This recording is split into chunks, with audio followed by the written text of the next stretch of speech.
Om Swastiastu. Hello everyone, my name is Yantra. I'm from Bali, Indonesia, and I'm also one of the local tour guides here in Bali.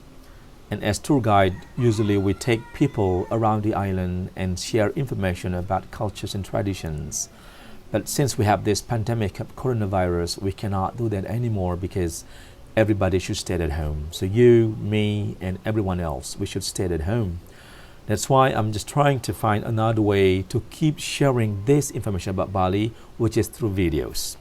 I also have created a YouTube channel called Yantra Bali English channel, and I will upload videos which are related to traditions and rituals that we have here on the island of Bali. And to develop this channel, I will need to have your support with your subscribes, likes, comments, and shares, guys.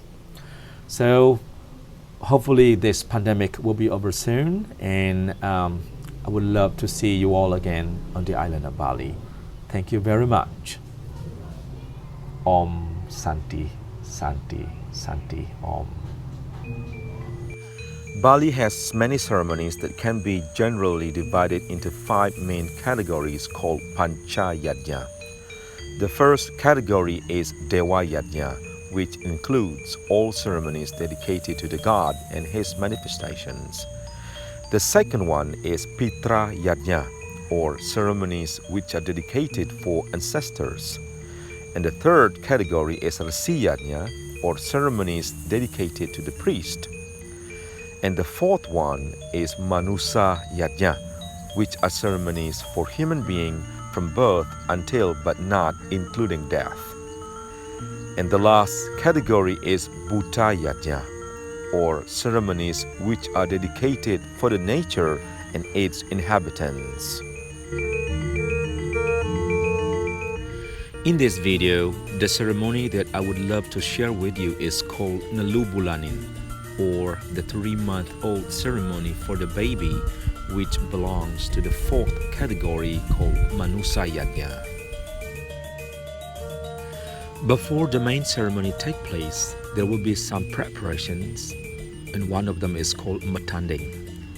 Matanding is the process of arranging variety of materials, mainly containing of leaves, flowers, fruits, and eggs, and cakes, and others, into beautiful offerings.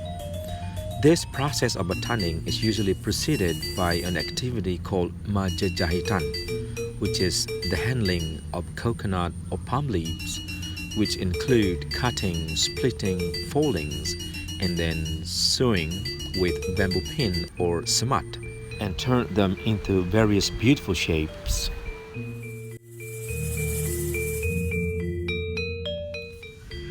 Usually, one day before the main ceremony takes place, the family will be busy preparing the food for the offerings, as well as food for the other relatives and neighbors, as well as the priest. This tradition of sharing food to other relatives and neighbors is called ngajot, which is still practiced by a lot of Balinese until today. The main foods prepared are lawar and satay. Lawar is an authentic, very spicy Balinese dish that is made of some vegetables, mainly green leaves, and young fruits like papaya and jackfruit and coconut, and mixed with minced meat, could be pork or chicken. The name of the lawar is usually given based on the meat we use. For instance, if we use pork, then the lawar will be called lawar celeng, because celeng means pig.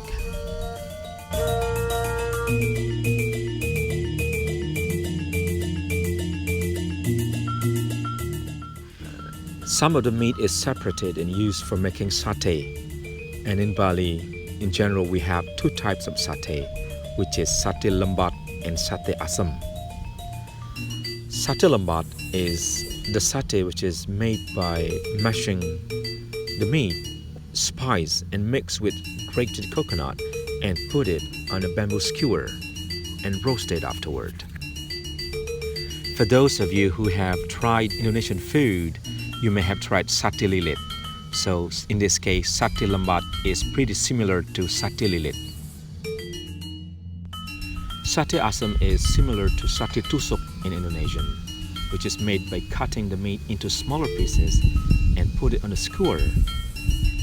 But the difference is, in Bali, sate asam is not roasted, but it will be fried instead. After the lawar and satay are ready, and then the family start making or arranging the food that is going to be used as part of the offering, which is in most areas in Bali called kawisan. And then foods that will be offered to the priest who will conduct the ceremony for the family is also prepared and put in a basket and will be delivered to the priest's house as soon as possible. Foods for relatives and neighbors are wrapped and put in plastic bags and distributed to each homes. And Bantan Saiban, a small offerings containing the foods that's cooked for the day, is offered in some places around the compound before the family start eating. And then a buffet-style food is prepared for everyone to eat who participated in preparing the food for that day.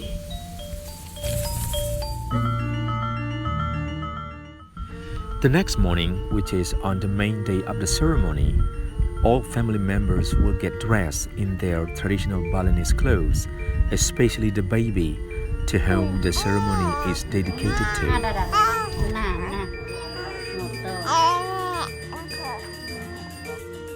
The ceremony will be mainly done at one of the houses in the compound, which is called Balai Dangin, which is believed to be the ceremonial buildings that we have in the compound.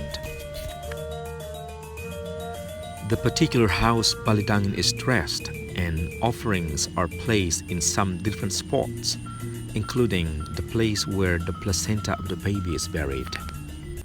And after all preparations are done, then everyone is waiting for the priest to come and lead the ceremony for the family. In some parts of the island of Bali, Nelu Bulanin Ceremony is also called Nyambutin, and this ceremony will be held when the baby has reached the age of 105 days or 3 months in Balinese Pawukon Calendar. In this age, it is believed that all 5 senses of the baby have been active, and once the 5 senses are active, they will give positive or negative impacts to the purity of the soul of the baby.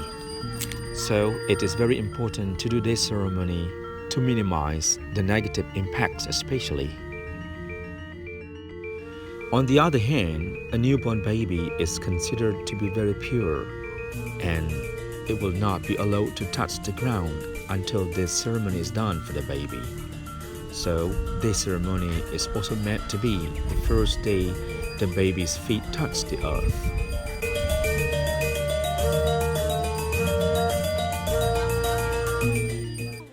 Another interesting thing to be seen in this ceremony is when the baby is taken to the place with clay bowl full of water, which contains some woven coconut leaves in the shape of crab, prawn, and fish.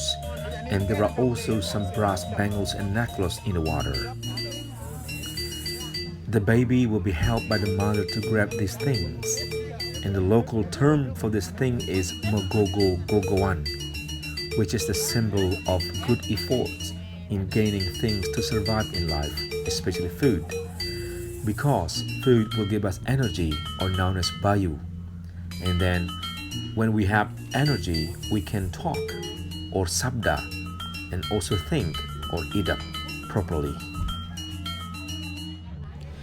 In general, this ceremony is also followed by cutting the hair of the baby for the first time, which will be done by the priest. This ceremony is known as Makutang Bok, which has significance to purify the baby so the baby can enter the temple afterward.